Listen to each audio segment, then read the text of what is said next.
Assalamu alaikum wa rahmatullahi wa barakatuh. I'm Dr. Steph Keris, the author of Europe's Forgotten Ottoman Heritage, the editor-in-chief of ilmonlinemac.com, and a lecturer of several universities. Now, we have seen until now quite a big, interesting part of our history, and we have reached the 23rd episode now in our series, which I would like to dedicate to a specific topic, specific problem. I would like to look into the continent of Europe as a whole, and seeing that we're discussing in this segment and this part of the series, we're discussing the spread of Islam through migration and the modern spread of Islam, basically, I would like to focus a bit on migration, immigrants, etc., and especially calling it basically Europe from emigration to immigration, from emigration continent to immigration continent, basically. Now, Europe changed its face, and it has changed its face drastically. If we look at older times, we can see that Europe, of course, looked very different to the way it looks now. If we go to cities like Paris, London, Brussels, Athens, Rome, all these bigger cities, the capitals and the bigger cities, we will all see, we don't expect to see white, tall, blue-eyed and blonde people. No, this is not Europe anymore.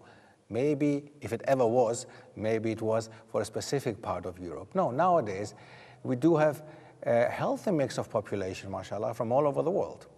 Also, we should not forget, because Europe also was the main continent that went out and colonized the world, obviously we can expect that many of these colonies, many people from the colonies went to Europe in search of work or to change their lifestyle, or maybe even to become happier for whatever reason.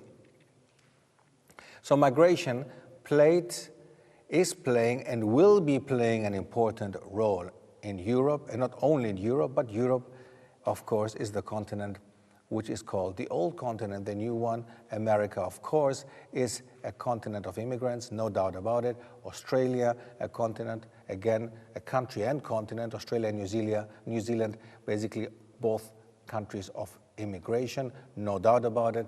But Europe never considered itself of being a continent of immigrants. In the contrary, it used to be a country of emigrants, people who would leave Europe and go abroad, going especially to the typical immigration countries like North America or South America, Australia and New Zealand.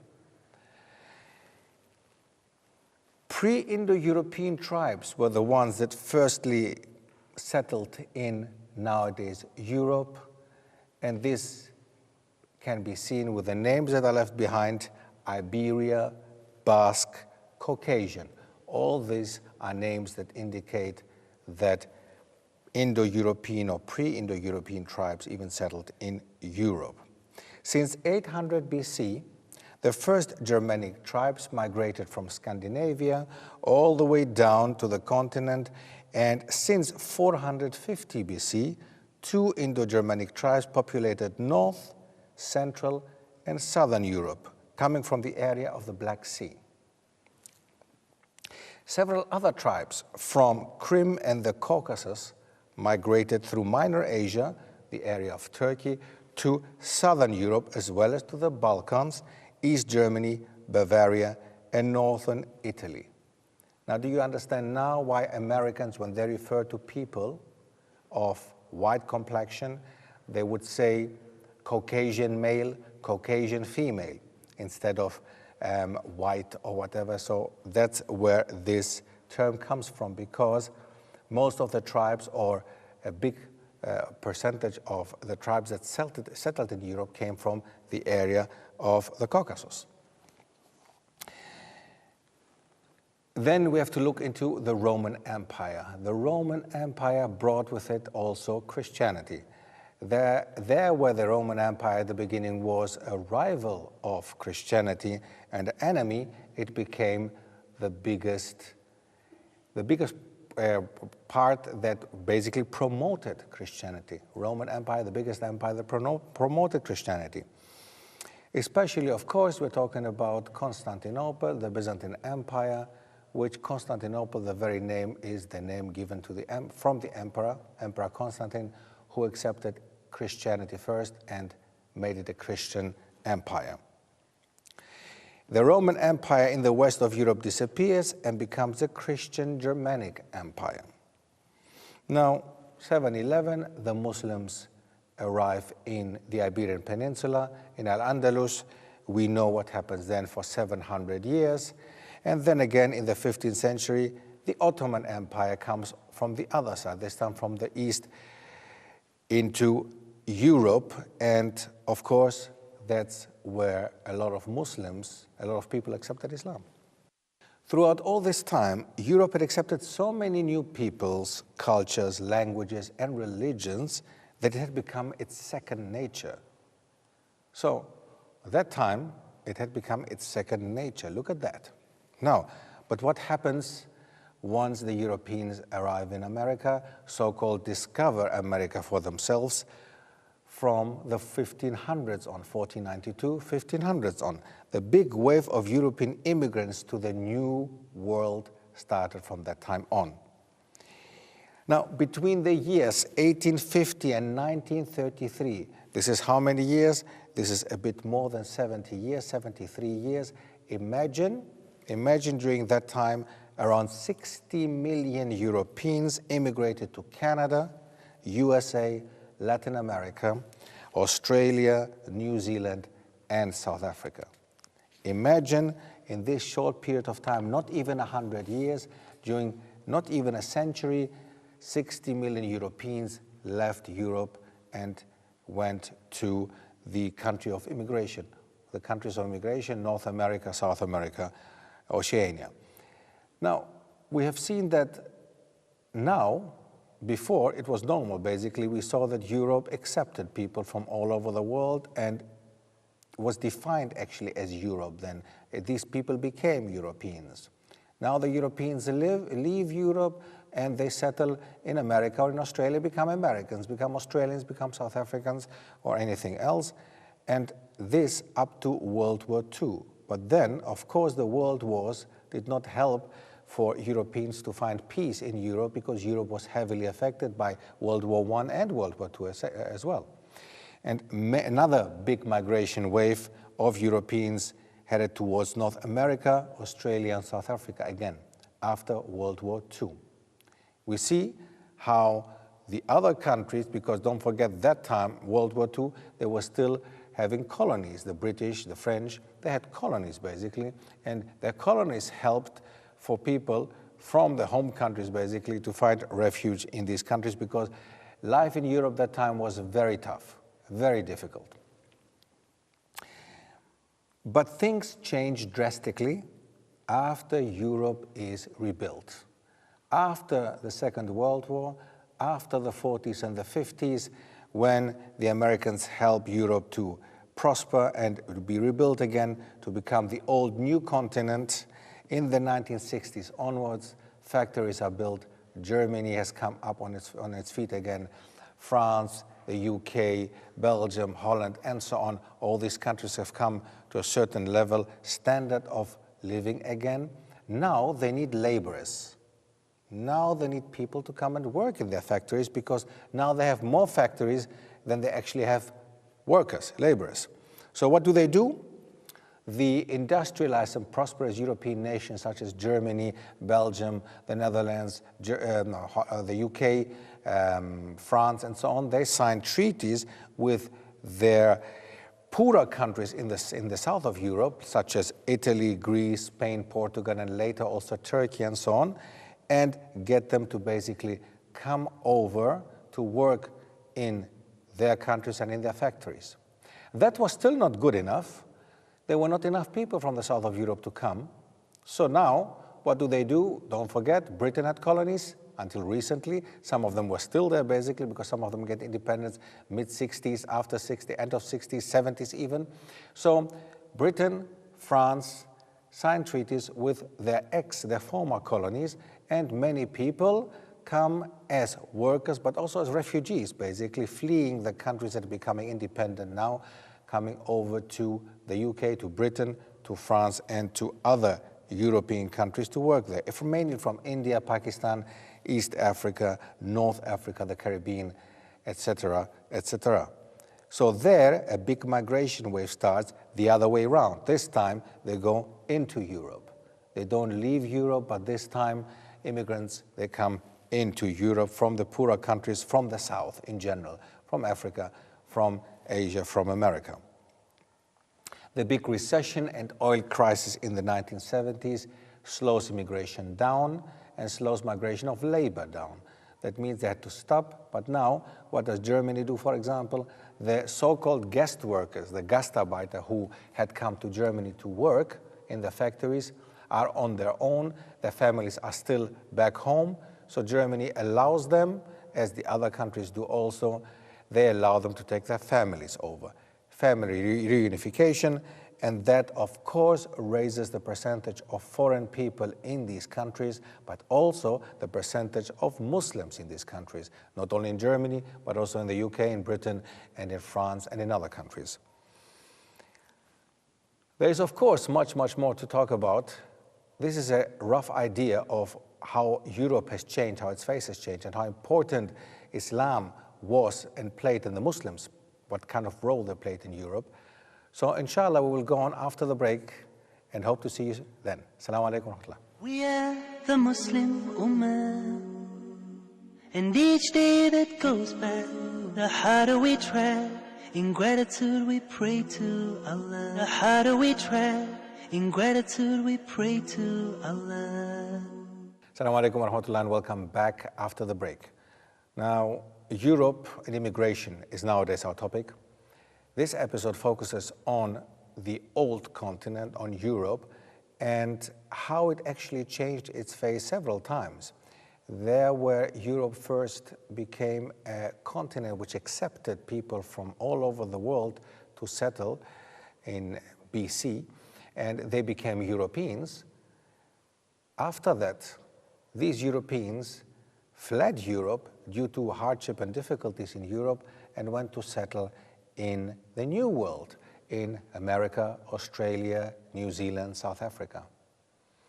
After World War I and II, things had become very, very difficult for the Europeans, and again, a big migration wave from Europe went to these countries, but also to their former colonies.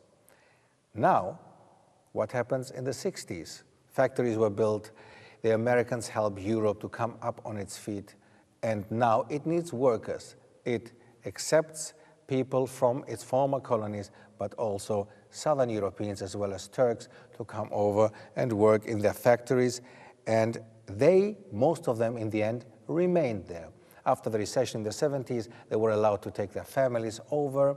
Families suddenly became a problem because there were Muslim families, not only of course, but a big percentage of them were Muslims from Turkey or from India or from Pakistan or from Bangladesh, and they settled in countries like Britain, France, and Germany. And suddenly, from laborers, we had people. So now we have to take care of a different culture, different idea of life, different ideology, different way of life.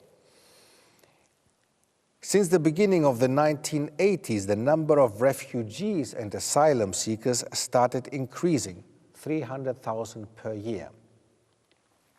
The United Nations, the UNHCR in Geneva, mentions at the end of the 1980s a number of worldwide 18 million refugees. 18 million refugees worldwide. How many of them arrive in Europe? 1 million, not more and not less. Around 1 million arrive in the entire continent of Europe, which means 17 million go somewhere else, within Africa, Asia, America.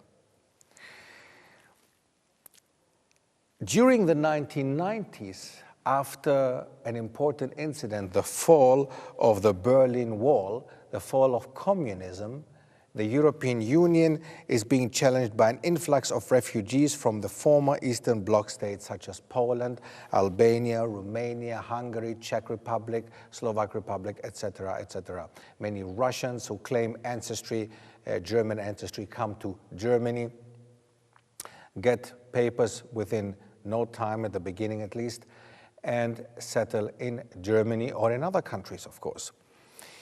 At the beginning of the 1990s, there are more than 100 million people living outside their natural border states. Around 15 million are in the European Union and the United States of America. So we're talking about 100 million refugees in the world, but 15 million are the ones that are within the borders of the European Union and North America and the USA. Now, we have to now see that indeed the Europeans needed, Western Europe especially, needed workers in the 60s. So they would accept anybody, basically, to come over, sign a treaty, come over, work maybe for 3, 4, 5 years, go back home, build a house, have a life there. That was the idea. Many of the guest workers who went to Germany, Britain, or whatever first, they also had the same idea. They also thought, let me just go to Germany, make quick money. After 5 years, I come back home and I build a house and I maybe start a business. Some of them did that, but most of them didn't. Most of them stayed in Germany, in France, in Britain, in the Netherlands, or in Belgium, or whatever else in Western Europe. Some of them had then their families over, settled there, and now we had a different type of population. And that's how the modern migration, the modern Muslim migration actually started in Europe. Germany, France, the Netherlands, and the UK have the biggest population of Muslims within the European Union. Germany, France, Holland, and the UK. These are the countries with the biggest population of Muslims. And most of these Muslims who come there come from mainly Mediterranean countries, come from North Africa. They come from countries like Morocco, Algeria, Tunisia, some from Egypt, Turkey, but also the area of the Middle East like Lebanon, Palestine. What is important to see here is also that Europe has a real crisis, has a serious population decrease.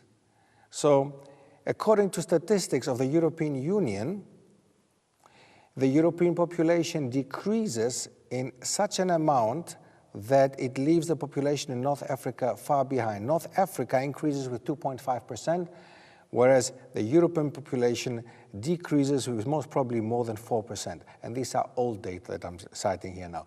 There is more interesting information coming out in 2012, came out in 2012, which indicates even a higher decrease for Europe and a higher increase for North Africa.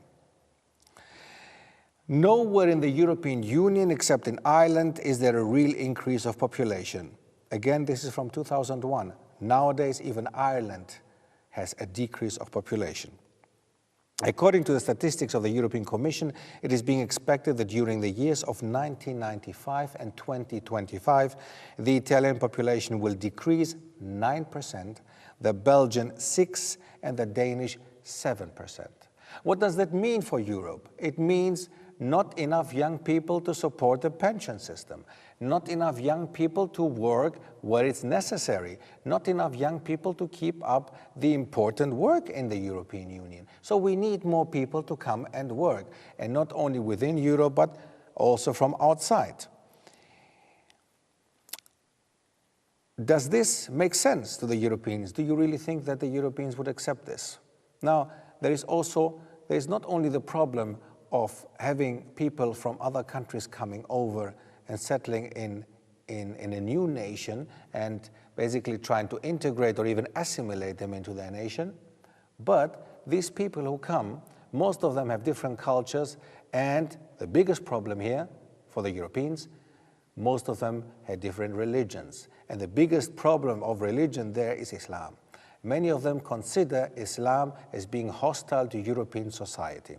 And if you see a certain analysis and a certain statistics that have come out from Europe, having seen that many of the European population, a big percentage of the European population believe that Islam is a threat to European culture. I think we have come to a point now with the 23rd episode to basically look into these claims and see that, was it like this? Is it like this? Can it be like this? Is Islam really, and the Muslims, a threat to European culture? Isn't it more something that enriches European culture and has enriched in the past?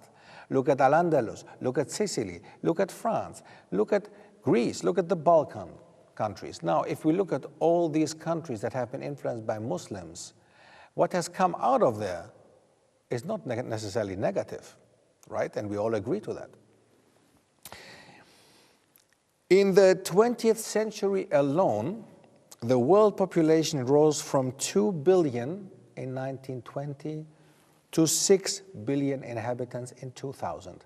We have now more than 6 billion people living on this planet, and all this happened within 80 years, basically 4 billion increase, 4 billion people within 80 years.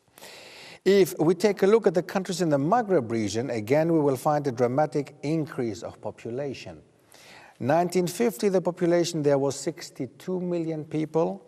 1990, already 165 million. And according to the ILO, by 2025, there will be around 285 million people who are expected to live in the Maghreb area.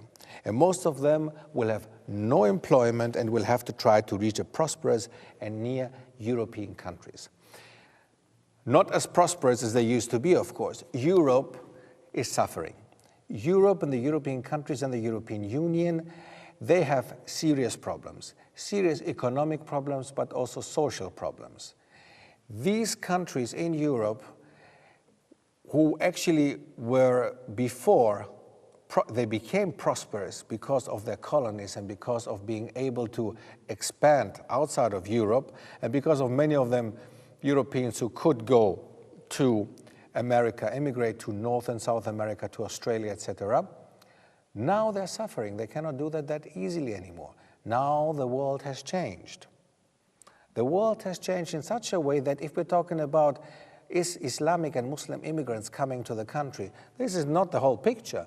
We're also talking about a country like Germany having more than 100,000 German converts, reverts, Muslims. Now, this is not a small amount, a small number. Of course, the biggest number is not the German reverts, but the Muslims coming from outside.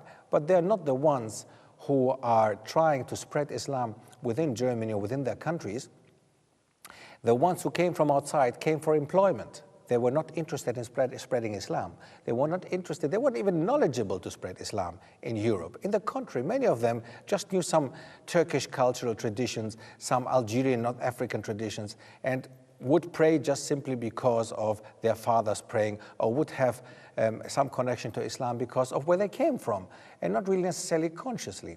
Now, the conscious reverts in Europe, the Germans, the British people, the French, the Belgians, the Dutch, the people who accept Islam consciously for Islam, they will be the ones who will shape the future for Islam in Europe and for the Muslims and the identity of a European Muslim.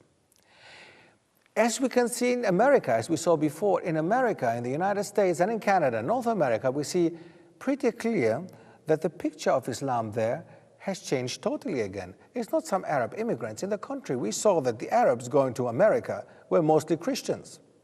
So it's not some Arab immigrants who took Islam, brought it into America and tried to convey the message to the people. No, mostly it's 60% African Americans who have accepted already Islam, and they're the ones who are already in the third and fourth generation, and they're the ones who are spreading Islam through them simply being Americans.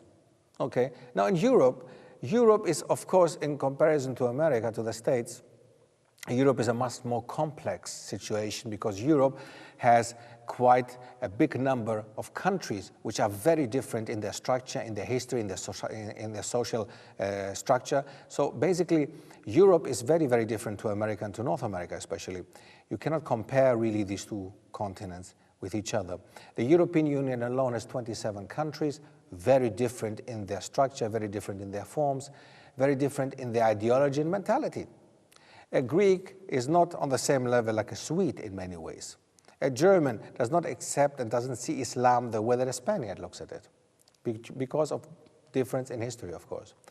Now, I hope it gave you a little bit a deeper insight into migration and the modern spread of Islam into Europe, because we will speak, inshallah, deeper. We will go deeper into the European countries, inshallah, in the upcoming episode.